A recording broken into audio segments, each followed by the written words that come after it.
Hello viewers, welcome to my Doctor Who themed YouTube channel, Who Ventures, and this is a review of the most amazing episode ever, episode 11 series 9, Heaven Sent. Oh my god, it's made my body like tingly like this. It was amazing. But first of all, 10 out of 10 definitely. And second of all, I'd like to say that Stephen Moffat is an evil bastard. That was evil and so cruel. And because I'm in the Who universe, which I always say, and I always sound like I'm bragging, but because I'm in the Who universe, my Who universe canon is that I'm always the Doctor's best friend ever. But okay, not quite as much as Clara, but I'm always there to give him cuddles and read books with and give him lovely pretty unicorns, because that's what I want to do. I want to go and sap over to see the Doctor and give him lots of cuddles and hugs and unicorns and sparkly stuff and fairy cakes and cupcakes and nice stuff. I want to go and grab him. I might make my way to Gallifrey, sap him, and then we'll just go for a nice to a nice place where we can read books and have fun and play board games and eat cupcakes, because that's what I want to do, because that was horrible. That was such a horrible mean thing to do to the Doctor in this episode, and I just want to comfort him and cuddle him forever. So he's stuck in this mechanic. Oh my god, when we found out that, I was starting to think maybe those skulls were part of just a repetitive pattern. But oh my god, he was in that trap for over 2 billion years. 2 billion years where he's chased by the monster, has to dig that hole, has to chip his way through the diamond. That's what he did when he froze Gallifrey. Is that when they pressed the button, they were going to explode Gallifrey, and then Clara made him, no, you've got to freeze Gallifrey. So basically it's Clara's fault that you were stuck in that big trap for 2 billion years. Thanks, Clara. But no, I suppose it's kind of comforted for the Clara fans to know that she's always living on inside his head. And this episode was described as a one-hander, which it technically wasn't. It was majority one-hander, dialogue-wise, but then at the end we got Clara, so it wasn't quite a one-hander. And then obviously the little boy on Gallifrey, so that wasn't quite a one-hander either, but majority of it was. And Peter Capaldi is amazing. He deserves like hundreds and hundreds of Oscars and BAFTAs and every award in the world, because he was amazing. I have made notes, but I don't really want to go through them, because it's just, oh, I like this bit, this bit when he did this bit, because I shall go through those. Oh, it's amazing. It's just really scary stuff, so I'll say the bits, because I liked all the philosophy, but it was like really unsettling and scary, and I kind of don't want to say what he said. But it was a castle. The castle. I think that would make an awesome playset. Well, early on in the episode, I was thinking when it rotated, it's an awesome playset. That'd be awesome. But now I feel really guilty, because it'd be an awesome playset, but that would be really cruel to actually subject the Doctor Who figures to it. So I kind of don't want it as a playset, but it still would be really cool. So I'm kind of conflicted there. So there was static tallies, and the static tallies showed the first person viewpoint of the monster. And did anybody else think there was some. The doctor was standing looking at a static tally, and further along on the wall, I was sure there was a list of. Basically, it looked like a list of something like the Ten Commandments. I'm sure there was writing on the wall, but then it disappeared. I'm sure there was, and maybe I was just seeing things, but I'm sure there was a list of points written on the wall. But I don't know if anybody else saw that, or if I was just interpreting patterns. Then it was an ultra long range teleport, and he thought the distance was, he was on the same time zone from Face the Raven, but he was a light year distance, but I don't think that was correct. And there's you gardeners, oh my god, he went through this about 2 billion times. You'd think it'd start to sort of think, did he know that he had to go through that 2 billion times when he was chipping the wall out? Because it seemed like there's a bird who chipped out the wall. But did he know he was going through, after about 7,000 years when he actually did figure it out, did he know from then on that he had to go through the same thing? Or did he completely forget each time? Because if he completely forgot each time, you think he would have, I'm not sure, you think he would have sort of gained deja vu a bit.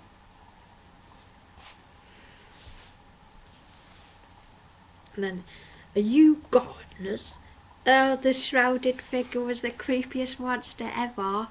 The most horriblest bit was the flies. Oh, the flies just come first, and then the figure. There was a ton of jump scares. Well, there was 2, but they were very effective, and I didn't scream. I just laughed hysterically because I do nothing but laugh about the jump scare. And there's gears,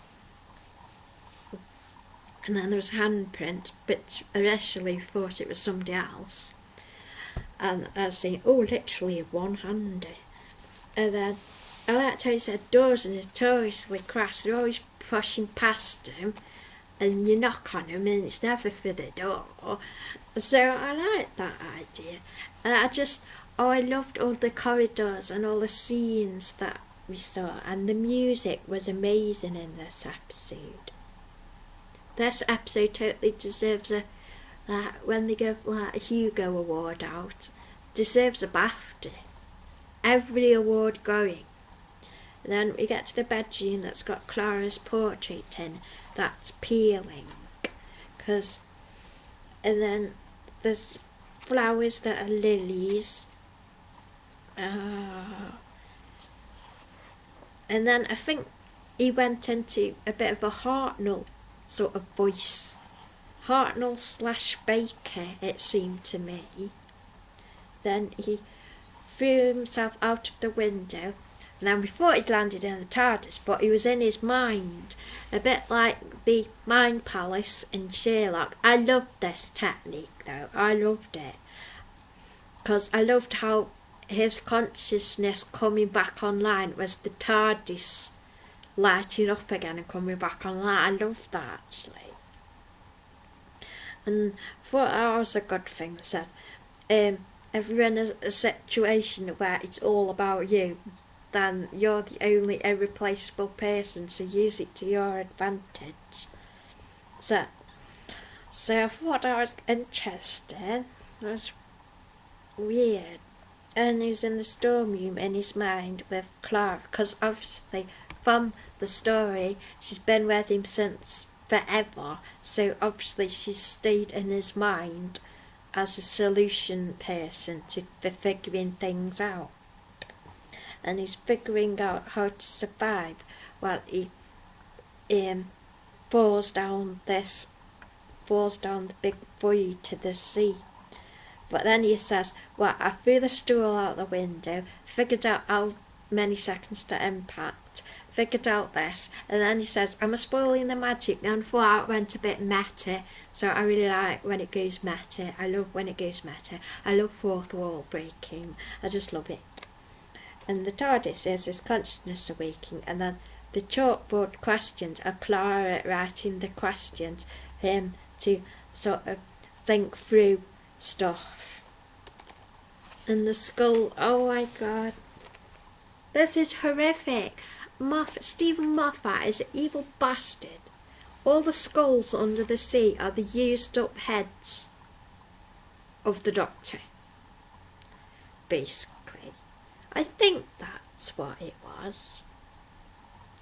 So he makes a new him, and then the old him is actually rotting away into the skull. Yeah, so, oh my god, all them skulls under the sea are the old Doctors. But you have to think, how much of this actually is real and how much of it is not real? Is he still the same Doctor now he's on Gallifrey? I hope he's just the same Doctor now he's on Gallifrey, and that didn't really happen, because I can't cope with that if it did happen. And the fact that he trusts Missy, now we know that the castle is in what's in the confession dial, and he trusts Missy with it. But there's a theory that it was to be passed on to me, as in Lady Me. So, oh my gosh. Oh, it's traumatic. Steve Buffat's this horrible man. And then Peter Capaldi, obviously he came out of the sea and he was nice and wet.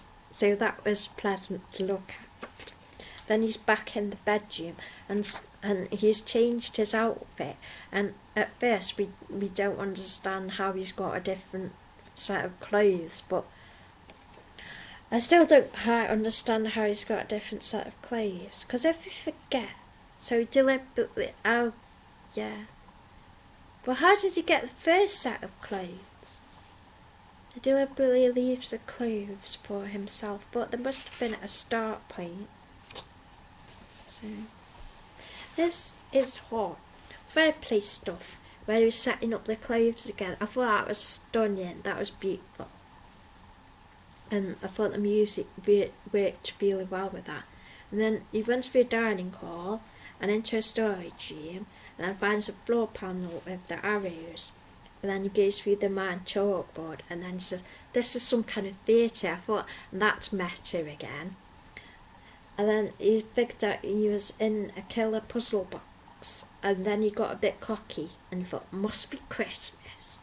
And then there was a creaky door, and he went to an outside bit, and there was a pile of bracken and branches, and it did look like a skull with two eyes. So I think that was really interesting how it tied in. There was a pile of dirt and a spade, and he asked in his mind what Clara would do, and she'd do the same as him, and doing the same as the Doctor is what killed Clara. And then there was a jump scare with the monster at the door. I just laughed because I was scared, so I needed to just laugh. And then the Doctor says, "I'm good at traps." The Doctor just got a bit cocky, and then the screens, I figured out that the screens are the first person view of the creature. Then he found something and it says, "I am in 12. And what was in 12 was the wall to Gallifrey. Then there was a jump scare again, which was horrible. And then Clara says, "Tell no lies, this is how he could get out of the trap." And the Doctor says, "He's got truths he's never told before. He has truths he can never tell. He didn't leave Gallifrey because he was bored. He ran because he was scared. And the castle was turning in the garden." Just thought of something. The skulls are floating to the surface, but it was like two skulls floating to the surface, but none of the others. So I thought that was interesting and unusual. and then he figures out the time he's got. If he goes on one end of the castle, he's got so much amount of time before the creature can get him. So he has 82 minutes to do work and to eat food and to rest. So, and then we saw him in a bit of a corridor, and there was a TARDIS looking door behind him, which is interesting. So each time he leaves a room, it resets itself. Which would be very handy if every time you leave a room it tidies itself. That would be awesome. That'd just be like, apart from if you were doing a jigsaw puzzle, then it would be a bit awkward because you'd have to keep taking your jigsaw puzzle everywhere. It was like a closed energy loop something. And then there's our icky bit. No one remembers two things bit. And that's where I look in the eye sockets of the skull. Oh, I didn't like that bit. And then he finds the word bird traced in the sand. And then the staircase opens and he's on the top of the middle tower. And then door 12. He finds door 12. He opens door 12. There's the brick wall again. And he goes, hello, hello, is there anybody there? And then, oh, they did a morph from Peter Capaldi's face to the skull. Oh, that was creepy. Then there was an orange night sky, but the stars were all in the wrong order. And it must be somebody's game, because the stars are all in the wrong places. And then he starts to talk about the hybrid, the legend of the hybrid. And the legend is it's half Dalek, half Time Lord. But the Doctor knows what have I said here? The Doctor knows what the Time Lord is. I'm not sure if I said the right thing in my book then. But the skull fell off the wall, and that's how the skull's all built up under the sea. So he opens room 12 with the sunglasses on, and you can actually get into the room now, and it's a big wall with home written on the top, and it's made out of asbantium, which I assume is a made up substance, and it's 20 feet thick and 400 times harder than diamonds. He might have said 4,000. I was struggling to keep up with my notes actually. And that's when he remembers he's been trapped there for years. How cruel is that? And then he's got to tell them all about the hybrid, and he said, I can't just lose, and Clara does big capital letters, no. So I thought that was good. And then he sort of gives up a bit, sits on the stairs, and then we hear the voice of Clara, and she's actually his vision of Clara, and she holds his face and says, get off your arse and do it, win. So I thought that was good. And the hybrid is a very dangerous secret. So he's going to find out who put him in this trap in the first place. And the Brothers Grimm are on his darts team, and from them there's something about a story of a boy asking how many seconds to eternity. And then the monster saps away.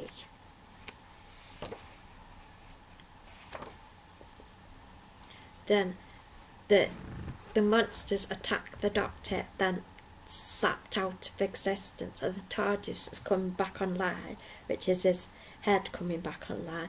Then it's horrible. It's like about a Time Lord dying, and they take ages, and every cell keeps trying to survive. So the Time Lords knew not to bury the bodies too early. Oh, and this is going to traumatise kids, I think. Then the injured Doctor, who's burnt on his face and hands, he looks really, really rough. He's climbing to the top of the tower, which is going to take him a day and a half to climb to the top. And he figures out that this is his own bespoke torture chamber, that nobody's been there but him, and he's been there a very, very long time. So he's trying to get into the teleporter, which he says is sort of like a reverse 3D printer. I'm not quite sure how that worked, but apparently there must have been a copy of the Doctor in the hard drive. Not quite sure how that works, but I assume like a 3D printer, you get a file of something and then it prints it. So for a teleporter you have a file and then it does something. I'm not sure how that works. Then we see it speeding up and speeding up, how he gets to the teleporter each time, and we go from 7,000, 12,000, 600,000, 1,200,000, 2 million, 20 million, 52 million, over a billion, 2 billion, and through these many years he's chipping away at this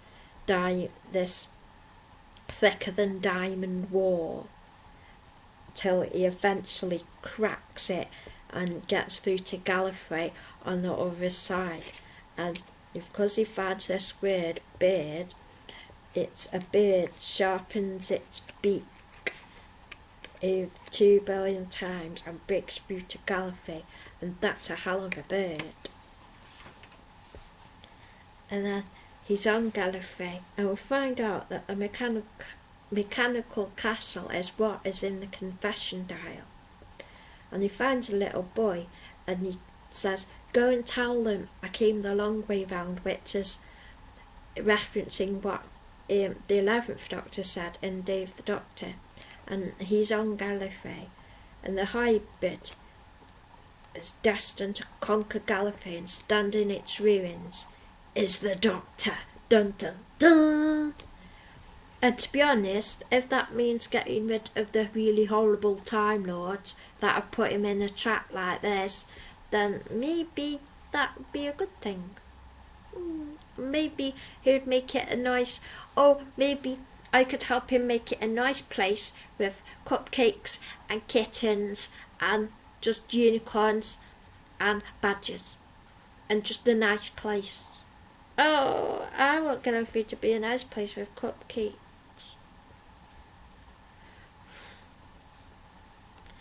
So, I've got a theory that Maisie is again in the next episode, which is really cool. But there's also in the trailer, there's a bit that says regeneration and progress, and it's got a Time Lord looking at it, and everybody at first thought the Time Lord looking at it thought that Time Lord was going to be regenerated. But I'm scared because the way that clip was framed, it makes it look like they're forcing the Doctor to regenerate, which I'm kind of scared about. But it might not be that, because they always like sort of trick you with the trailers. With the trailers, you think one thing's happening, but it's not really. So I hope. I'm scared. But he must still be Peter Capaldi. Must still be the Doctor, because he's in the Christmas episode, having a romp, apparently, running round after River Song. So then he must get out of it somehow.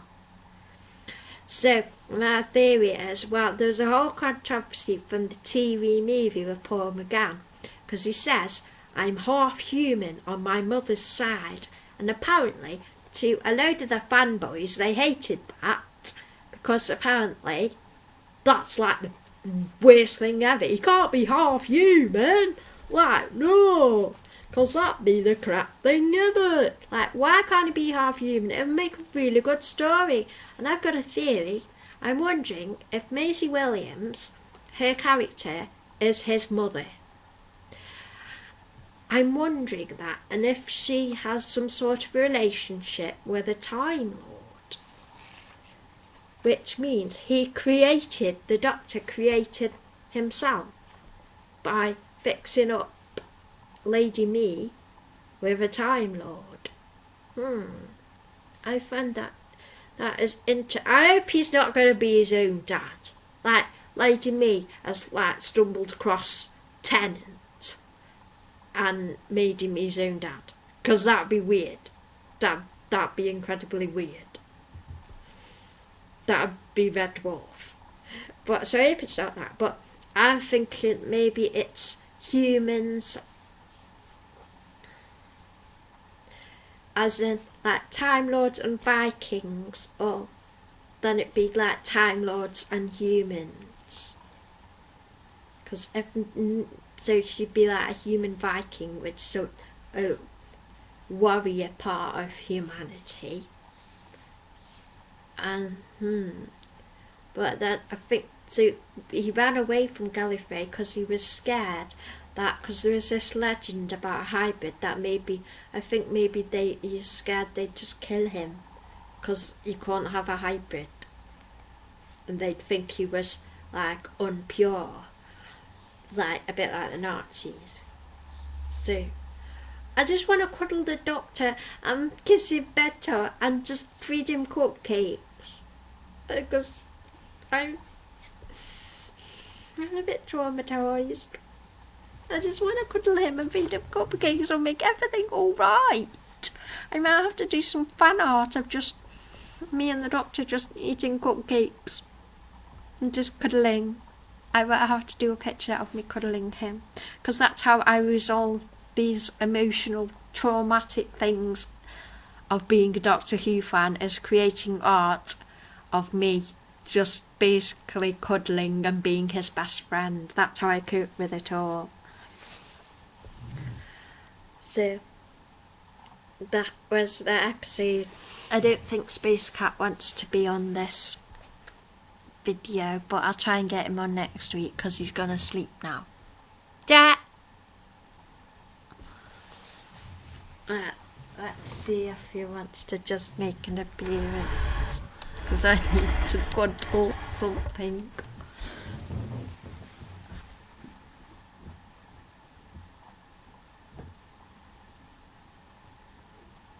Sorry. Do you want to come on my video? Just 2 seconds. Here's Space Cat. What did you think of Doctor Who? Did you like it? I need a cuddle because Doctor Who is scary.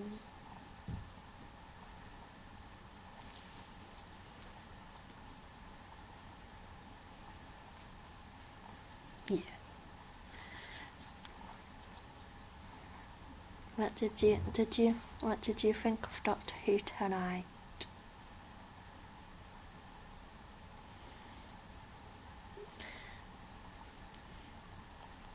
I think I'd turn up on Gallifrey just like this with my cat. Doctor, cuddle this. And then I cuddle the Doctor and give him the biggest hug ever. Like,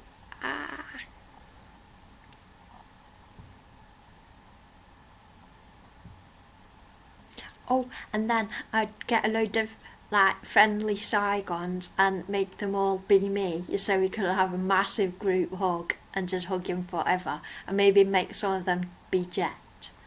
That'd be cool, actually.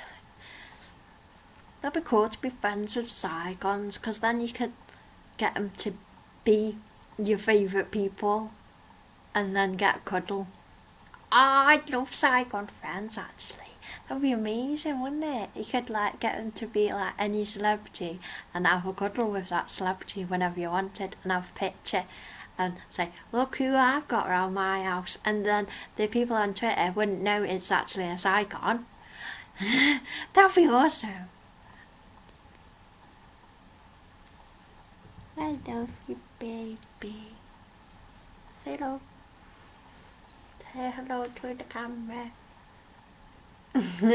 Is that your she is being really annoying face, or do you want to say hello? Yeah. Hello. Hiya, I'm Jet. Hi. Thank you, you winked at them. Thank you. I think we'll turn it off now, shall we? So, I hope you have... Thank you for winking at them again. I hope you have enjoyed this video, everybody. Thank you for watching. Yay, I was so excited for the final episode, but I'm nervous. But yay, it's been awesome. Thank you. Yay.